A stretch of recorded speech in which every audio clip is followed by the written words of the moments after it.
Hello नमस्कार साथियों, आपका फिर से स्वागत है। कल हम पढ़ रहे थे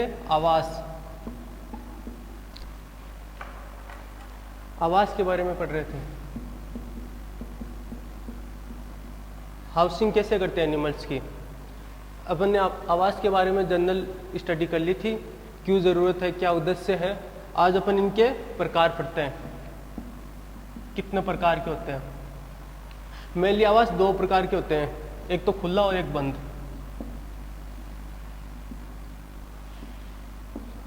खुला आवास, एक बंद आवास। खुला तो आपको पता ही है, ओपन एरिया, ओपन और क्लोज, ठीक है।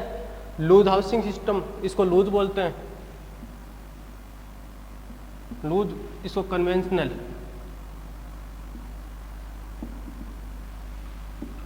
ठीक है। अपन बात करें बंद आवास की, तो बंद आवास दो टाइप के होते हैं, एक तो सिंगल रो और एक डबल रो। एकल पंक्ति, एकल पंक्ति और दोहरी पंक्ति।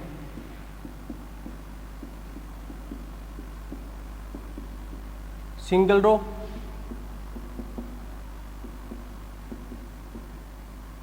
Double row.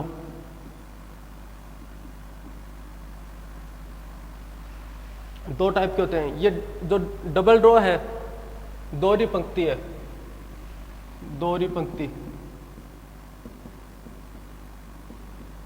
ये वापिस से दो टाइप के होते हैं, एक तो पूंछ से पूंछ की तरफ, एक मुंह से मुंह की तरफ। टेल टू टेल, पूंछ से पूंछ, मुंह से मुंह।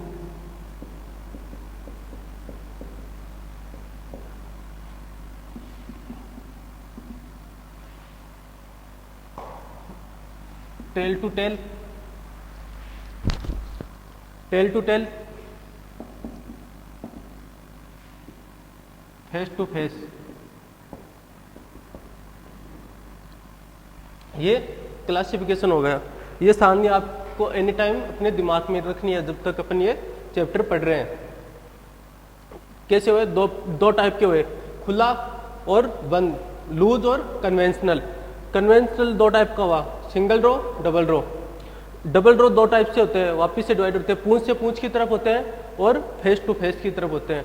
डबल रो का मतलब एक दोनों तरफ रो है, तो या तो उनका मुंह एक तरफ होगा या उनकी पूंछ एक तरफ होगी। अपन अभी बात करते हैं खुले आवास की।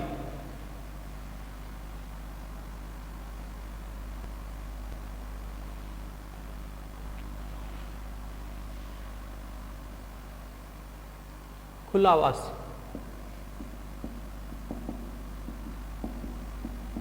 Loose housing system.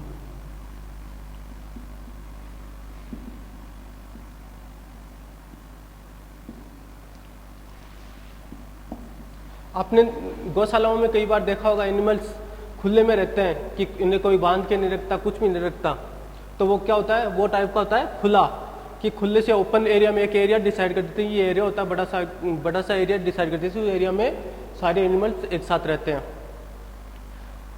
इस प्रकार की आवास व्यवस्था में पशु के दूध देने और इलाज के समय के अलावा, कि अगर उनको अपन को दूध देना या इलाज करना है तब अपन अलग से उनको ले जाते हैं, वरना वो सारे खुले में रहते हैं। खाने पीने के लिए एक अलग से वहाँ पे लगाई हुई होती है, पानी के लिए टंकी होती है, खाने के लिए अलग से एक जगह होती है, वहाँ पे ये खा लेते हैं। जब गर्मी और बरसात होती है तब वहाँ पे क्या अलग से एक रूम बनाया होता है, वहाँ पे अंदर चले जाते हैं एनिमल्स। उनके लिए क्या ढका स्थान होता है, जहाँ पे बरसात वगैरह आती है उनके खाने पीने के लिए, या और कुछ भी तेज गर्मी हो तब उनके लिए एक अलग से बंद जगह होती है, वहाँ पे एनिमल्स चले जाते हैं। ये आवास व्यवस्था कम खर्चीली, अपन को खर्चे की जरूरत ही नहीं पड़ रही है। और इसमें कितने एनिमल्स? 10 पशु तक, 10 पशुओं तक ये उपयुक्त है, 10 गायों तक, ठीक है। इस आवास गृह के निम्न भाग होते हैं। कौन कौन से भाग होते हैं? एक तो फीडिंग एरिया होता है। कौन सा? चरने का स्थान, फीडिंग एरिया, जहां पे एनिमल को चरने के लिए रखा जाता है। एक बिछावन एरिया, बेडेड एरिया,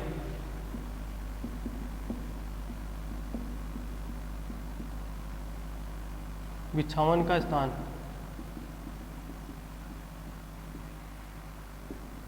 जहाँ पे ये कई एनिमल सोने का काम करते हैं। ठीक है। खड़ा रहने का स्थान, एक खड़े रहने का स्थान अलग से होता है जिसको बोलते हैं पेव्ड एरिया।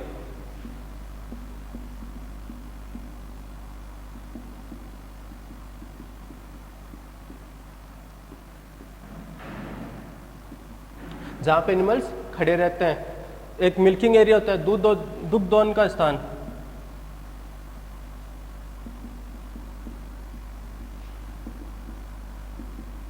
मिल्किंग एरिया, जहाँ पे जो भी एनिमल्स दूध दे रही हैं उनका अपन दूध निकाल सकते हैं। पानी पीने का स्थान, पानी पीने का स्थान, जिसको अपन अपनी लोकल भाषा में खेड़ी बोलते हैं। खुला घूमने फिरने का क्षेत्र होता है एक ओपन एरिया, खुला घूमने का क्षेत्र, जहां पे ये घूम फिर सकते हैं, ओपन एरिया। कई एनिमल्स को क्या होता है, दूध होने से पहले एक जगह पे रखा जाता है, तो उसका स्थान holding place, animal holding place. दुग्ध दोहने से पहले जहां पे रखा जाता है वो, उनमें क्या होता है कि मादा पशु के ब्याने का स्थान अलग होता है।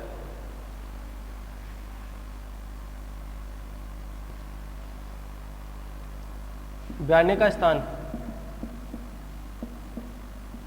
पार्चुरेशन प्लेस, काल्विंग पेंस, इसको बोलते हैं काल्विंग पेंस। काल्विंग क्या होती है आपको पता ही है, ये सारी टर्म्स आपको करवाई हुई हैं। काल्विंग, एक्ट ऑफ पार्चुरेशन इन काव।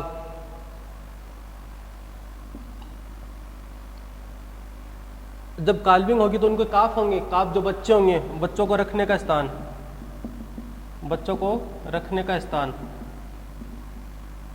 काल्फ एरिया।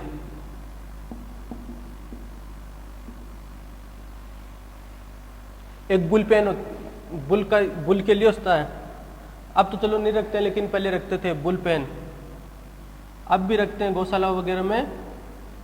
एक सांड के लिए अलग से स्थान होता है।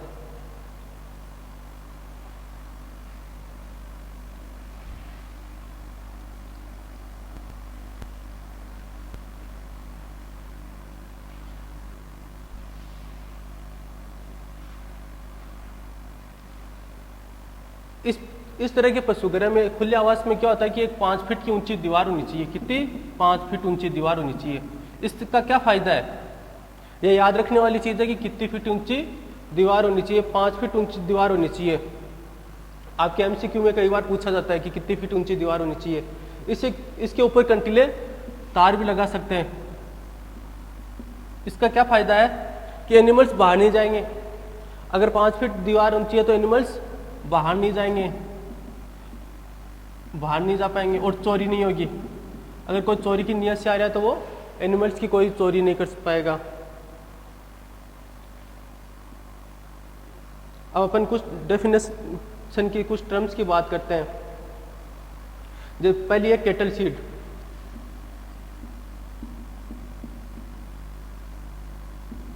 केटल सीड यानी जहां पे रखा जाता है,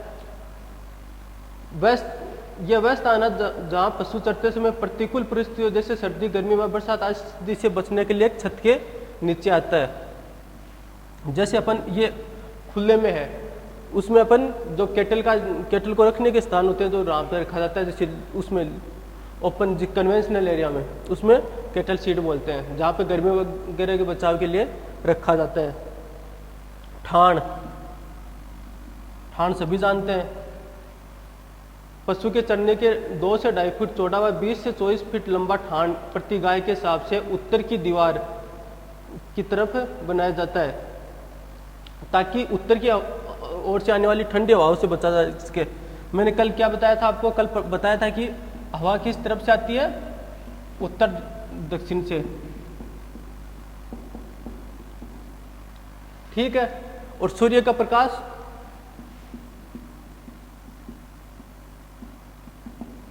पूर्व पश्चिम से। यह मैंने आपको याद रखने के लिए बताया था कि सूर्य का प्रकाश कौन सी दिशा से आता है और हवा कौन सी दिशा से आती है। एक पानी पीने की नाली होती है, पानी पीने के लिए भी उनको कुछ चाहिए, पानी पीने के लिए भी, तो कुछ पानी पीने के लिए अपन नाली बनाते हैं जिसको अपन खेड़ी बोलते हैं। वो कितनी होनी चाहिए? वो 10 से 12 इंच चौड़ी, 9 इंच गहरी। ये आपको याद रखना है कितनी होनी चाहिए, जिसमें 20 से 25 गायें आसानी से पानी पी सकती हैं। पशु के खड़े रहने का स्थान मैंने बताया था अभी, 5 फीट चौड़ी डालदार पक्की ईंटों से बना फर्श होना चाहिए। पेशाब और गोबर के लिए अलग से नाली होनी चाहिए। उस ऐसी सीट के बाद में अपन क्या 40 बाई 35 की जगह खाली छोड़ देते हैं, जिसमें एनिमल आराम से बैठ के आराम कर सकता है, ठीक है। कितनी जगह खाली छोड़ते हैं? 40 से 35। कार्ड सीड,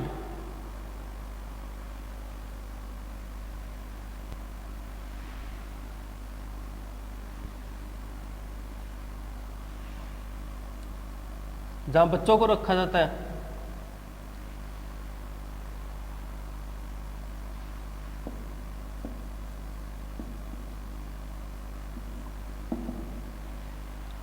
काल सीड, काल यानी गाय के बच्चे, सीड यानी जगह, प्लेस जहां पे गाय के बच्चों को रखा जाता है। ऐसी जगह होती है जहां पर गाय के 4 से 5 बच्चों को अपन रख सकते हैं। ओपन एरिया उनको अलग से रखना पड़ेगा, वरना तो कोई भी गाय उनको नुकसान पहुंचा सकती है। ये कितने का होता है? 20 बाई 10 का। इसी के पीछे 20 बाई 10 का अपन खुला आवास पे रखते हैं ताकि वो घूम सके। कुल क्षेत्रफल कितना होता है? 50 बाई 50 का कुल क्षेत्रफल 50 बाई 50 का होता है, ठीक है। काल्विंग बॉक्स,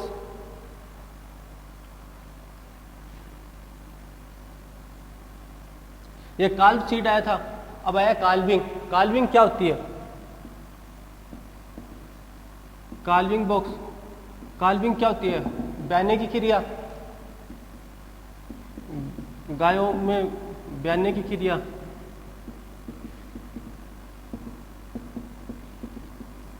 तो काल्विंग बॉक्स क्या हो गया?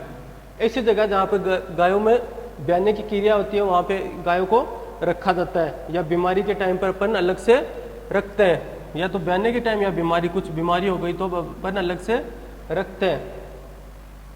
इसका क्षेत्रफल कितना होता है? 10 बाई 10, 10 बाई 10 या 10 बाई 12 का होना चाहिए, ठीक है। कितने प्रति 15 पशुओं पे।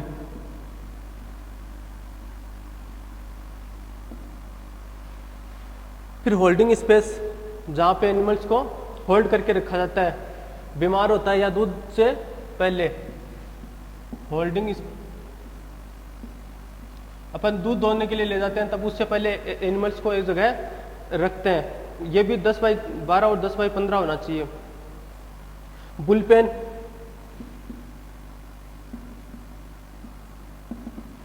जहां पे बुल्स को रखा जाता है।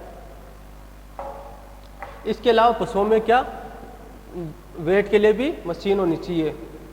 ये जो आपकी बुक में दे रखे हैं किसके लिए कितना स्थान है, ये खुले आवास के लिए इतनी जरूरत नहीं है, जो जरूरत थी वो मैंने बता दी कि फिर खुले आवास के क्या लाभ हैं और क्या हानियां हैं।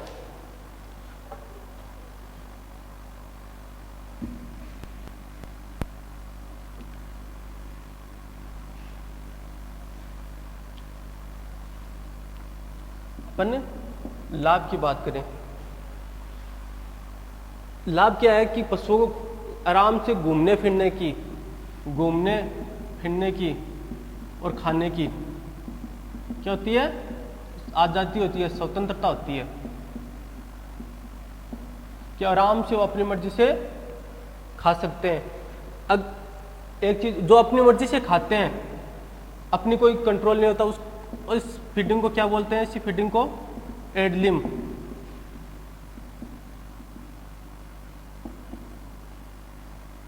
ठीक है, ये कम खर्चीला होता है, कम खर्चीला, सस्ता, औरों की तुलना में सस्ता होता है।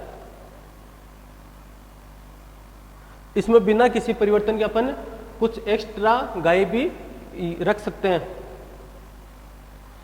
मादा पशु के ताव में आप आने पर उसकी पहचान आसानी से कर सकते हैं। कैसे कर सकते हैं, वो दूसरे एनिमल को माउंट करेगा। ठीक है, रख रखाव में कम खर्चा आता है, रख रखाव में कम खर्चा। चोट आदि लगने की संभावनाएं कम ही होती हैं कि वो आसानी से अलग से घूमते फिरते रहते हैं, पर्याप्त व्यायाम कर सकते हैं वो। अब इसकी हानियां क्या हैं, नुकसान क्या है अपने।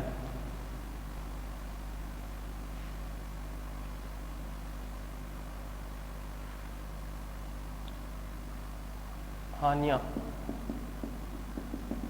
सबसे बड़ा नुकसान है कि इसके लिए अपन को ज्यादा जगह की जरूरत पड़ती है।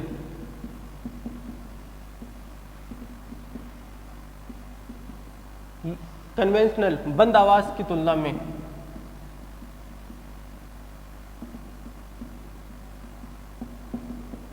कितने बॉक्स बनाने पड़ते हैं, बंद आवास की तुलना में ज्यादा जगह की जरूरत पड़ती है।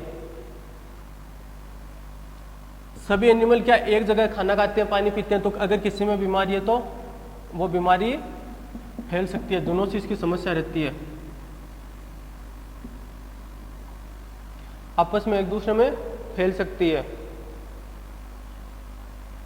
फार्म की सफाई नहीं रहती, खुले में वो पेशाब वगैरह करते हैं, गोबर करते हैं, तो फार्म की सफाई नहीं रहती है।